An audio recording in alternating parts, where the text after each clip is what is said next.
So the first 20 some acres had RDX-N. It's consistently better.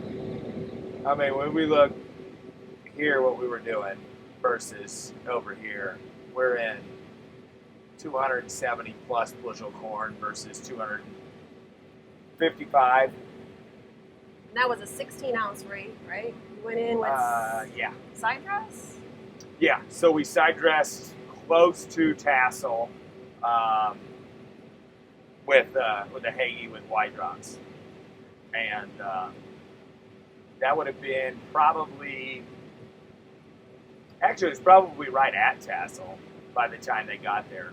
I am a fourth generation farmer here in Central Illinois. We've been here for nearly 100 years. We farm about 2,000 acres, and it's all corn and soybeans.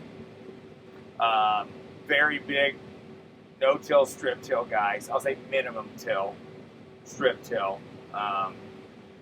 We got some pretty forgiving ground here where we put our anhydrous in the fall when everybody tells us not to. We've got really high CECs, really high organic matter, and then we come back and side dress a fair amount. I think if I can find ways to reduce input costs and do that efficiently to get the same or maybe even higher yields, I'm going to look into that type of stuff.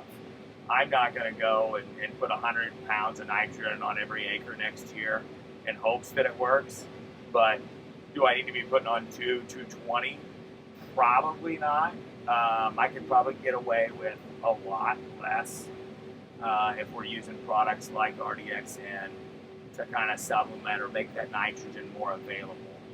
And, moving forward, I think we're going to try more and more of that.